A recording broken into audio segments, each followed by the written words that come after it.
بسم اللہ الرحمن الرحیم. In the name of Allah, the Beneficent, the Merciful. السلام علیکم ورحمۃ اللہ وبرکاتہ. دوستو، اللہ کی نعمتوں میں سے ایک نعمت بچوں کے لیے باپ کا سایہ بھی ہے. باپ وہ ہوتا ہے جو بچوں کے غم کو، بچوں کے فکروں کو، بچوں کی پریشانیوں کو اپنے اوپر لے کر بچوں کو راحت پہنچاتا ہے. اسی لیے کتابوں میں لکھا ہے، اللہ کے نبی صلی اللہ علیہ وسلم نے ارشاد فرمایا کہ باپ جنت میں دروازوں میں سے بیچ کا دروازہ ہے. باپ کی رضا کے بغیر کوئی جنت میں داخل نہیں ہو سکتا. ایک اور حدیث میں اللہ کے پیارے نبی حضرت محمد مصطفیٰ صلی اللہ علیہ وسلم نے ارشاد فرمایا کہ رضا الرب فی رضا الوالد، کہ اللہ کی رضا باپ کی رضا میں ہے. باپ راضی ہوگا تو اللہ راضی ہو جائیں گے. ہمارے والد ماجد رحمت اللہ علیہ، جن کو لوگ اللہ کے ولی کہتے تھے، اللہ کے نیک بندے کہتے تھے، رقیق القلب کہتے تھے، اللہ تبارک و تعالیٰ کے مقرب بندے کہتے تھے، جن کے جسم میں ایک درد رکھنے والا دل تھا، درد مند تھے، فکر مند تھے، ہمدرد تھے. باہر کے لوگوں کے لیے جب اتنی محبت کرتے تھے وہ، کہ ان کے انتقال کے مہینوں بعد بھی لوگ مجھ سے مل کر کہتے تھے کہ کوئی دن ایسا نہیں گزرتا کہ ہم آپ کے والد کے لیے دعا نہ کرتے ہوں. ان کا ہم سے کوئی رشتہ نہیں، وہ ہمارے رشتہ دار نہیں، وہ والد کے شاگرد بھی نہیں، اجنبی لوگ تھے، لیکن ان کی محبت ان لوگوں کے دل میں اتنی بسی ہوئی تھی.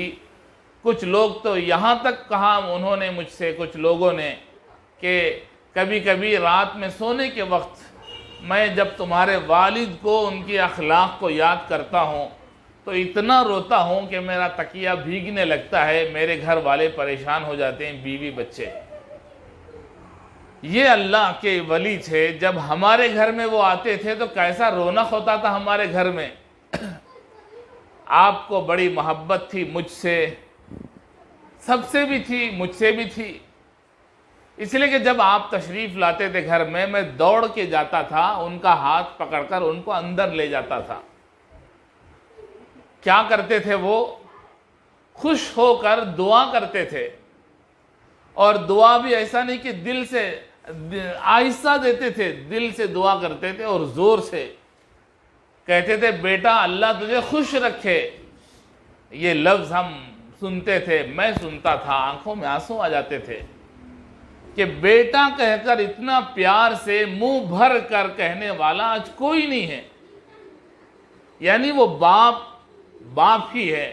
ماں کی ٹھنڈک، ماں کا چھاؤں، باپ کا ایک جلال، باپ کی تربیت اور باپ کا نرالا انداز، بچوں سے شفقت.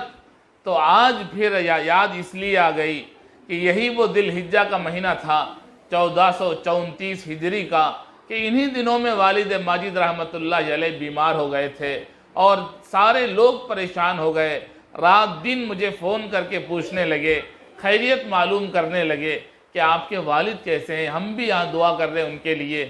مدارس میں، مساجد میں، خانقاہوں میں لوگوں کے اپنی نمازوں کے بعد انفرادی دعاؤں میں ان کو یاد کیا گیا. اور ہزاروں لوگ ہسپتال میں آئے، صبح سے رات تک باہر انتظار میں کھڑے رہتے تھے کہ کب وقت ملے گا اور کب آپ کے والد کو ہمیں دیکھیں اور ان کی صحت کے لیے دعا کریں. اس لیے جب یہ مہینہ آتا ہے تو پھر وہ ساری یادیں تازہ ہو جاتی تھیں، جب کہ وہ اپنے بچوں سے کتنی محبت کرتے تھے. ایک دو نمونہ میں آپ کو بتاؤں کہ والد محترم رحمت اللہ علیہ احسان شناس تھے، احسان مانتے تھے، احسان شناس تھے. کیسے؟ اس لیے جب میں SSLC یعنی 10th اسٹینڈرڈ سے مکمل کر کے امتحان پاس کر کے فارغ ہوا، میرے بھائی بھی فارغ ہوئے۔ جب ہم دونوں کے لیے سرٹیفکیٹ لینا تھا اور نمبرات کی لسٹ وہ لینا تھا، ٹی سی لینا تھا، ٹی سی لینے کے لیے والد گئے تو 2 کلو مٹھائی لے کر ہیڈ ماسٹر کی خدمت میں پیش کیا۔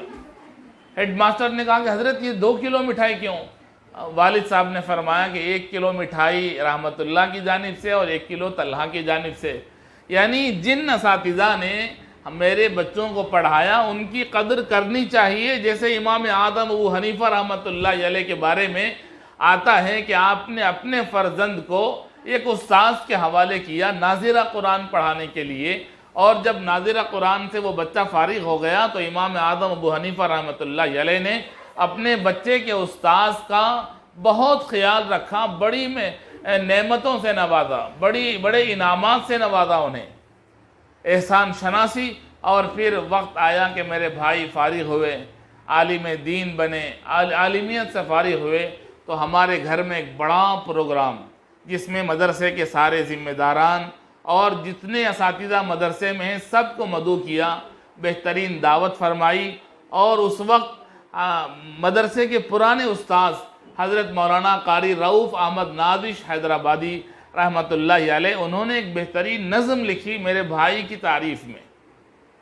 پھر 2 سال کے بعد میرا وقت آیا کہ جب میں فارغ ہوا مدرسے ماجر العلوم مانمباڑی سے، پھر والد محترم نے اساتذہ کو دعوت دی، سارے اساتذہ سے کہا کہ آج شام میں ہمارے گھر میں دعوت ہے کہ طلحہ فارغ ہوئے ہیں۔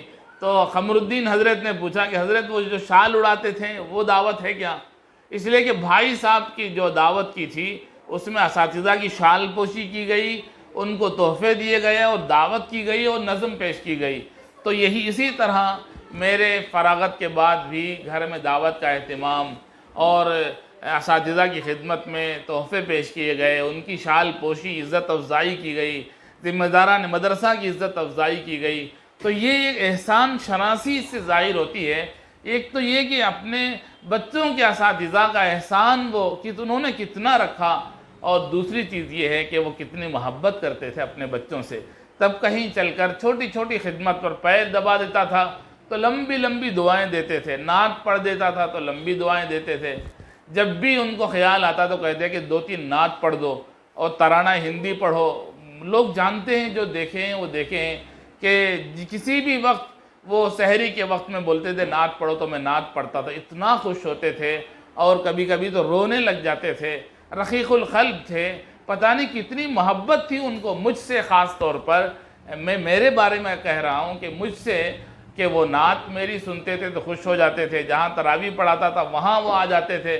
تو اس مہینے میں مجھے پھر ان کی یاد آ گئی، تو میں اس لیے یہ باتیں اس لیے آپ حضرات کی خدمت میں پیش کر رہا ہوں تاکہ آپ کو معلوم ہو کہ ایک باپ اپنے بچوں سے کس حد تک محبت کر سکتا ہے اور ان کی فکریں کس حد تک اٹھا سکتا ہے، وہ اس کی ذمہ داریاں کس حد تک اٹھاتا ہے۔ اور جب دعا دینے کا وقت آئے تو کھل کر دل سے زور سے وہ دعائیں دیتے تھے، بیٹا اللہ تجھے خوش رکھے۔ میں سمجھتا ہوں کہ شاید اس وقت آج مجھے جو اللہ نے مجھے خوش رکھا ہے، جس حال میں بھی ہوں میں خوش ہوں، اطمینان سے ہوں، تو شاید میرے والد کی دعا ہے جو ابھی تک انشاءاللہ آخری زمانے تک مجھ پر سایہ کرتی رہی ہے، سایہ کرتی رہے گی۔ اسی چھاؤں میں زندگی گزار رہا ہوں کہ وہ محبت سے اور دل سے زور سے دعا دیتے تھے کہ بیٹا اللہ تجھے خوش رکھے۔ یہ چھوٹی دعا ہے لیکن کتنی بڑی دعا ہے۔ خوش رکھنے کا مطلب یہ ہے کہ سارے مسائل اس کے حل ہو جائیں، ساری پریشانیاں دور ہو جائیں۔ تو یہ میں ان والدین سے کہوں گا کہ وہ اپنے بچوں کے لیے بھی اس طرح دعا کریں، اپنے بچوں کے لیے۔ باپ کی دعا جلدی قبول ہوتی ہے اپنے بچوں کے لیے۔ اللہ کے نبی صلی اللہ علیہ وسلم نے اسی لیے باپ کی بڑی اہمیت بتائی۔ خاص طور سے مجھے اللہ نے اتنا بڑا باپ اور بڑے گھر کا بڑا باپ اللہ نے مجھے عطا فرمایا تھا، اور وہ بڑی واقعی بڑی نعمت تھی۔ ہم نے ان کی خدمت بھی کی اور دعائیں بھی ہم نے ان سے لی، اسی کا نتیجہ ہے جس حال میں ہوں اللہ سے میں خوش ہوں اور مطمئن ہوں۔ یہ میرے باپ کی دعائیں ہیں جو مجھے آخری حد تک انشاءاللہ کام آتی رہیں گی۔ انشاءاللہ والد محترم رحمت اللہ علیہ کے انتقال کے 1 ہفتے کے بعد مدرسہ معدن العلوم وانم باڑی میں تعزیتی جلسہ منعقد کیا گیا، اکابر علماء بھی اس میں تشریف لائے تھے۔ تو اس وقت حضرت مولانا نادش حیدرآبادی نے تعزیتی نظم پیش کی۔ اصل میں وہ نظم میں پیش کرنا چاہتا تھا آپ کی خدمت میں۔ انشاءاللہ کل اسی وقت دوپہر میں جو ویڈیو آئے گی اس میں میں انشاءاللہ کل دوپہر میں والد محترم رحمۃ اللہ علیہ کے تعزیتی جلسے میں پڑھی گئی نظم مرثیہ میں آپ کی خدمت میں پیش کروں گا۔ آپ حضرات سے گزارش ہے کہ والد محترم رحمۃ اللہ علیہ کے درجات کی بلندی کے لیے آپ حضرات خصوصی دعاؤں میں یاد رکھیں۔ اللہ تعالیٰ والد صاحب کے درجات کو بلند سے بلند فرمائے اور ان کے فیض کو عام و تام فرمائے اور ان کے نقش قدم پر چلنے کی توفیق عطا فرمائے۔ السلام علیکم ورحمۃ اللہ تعالی وبرکاتہ۔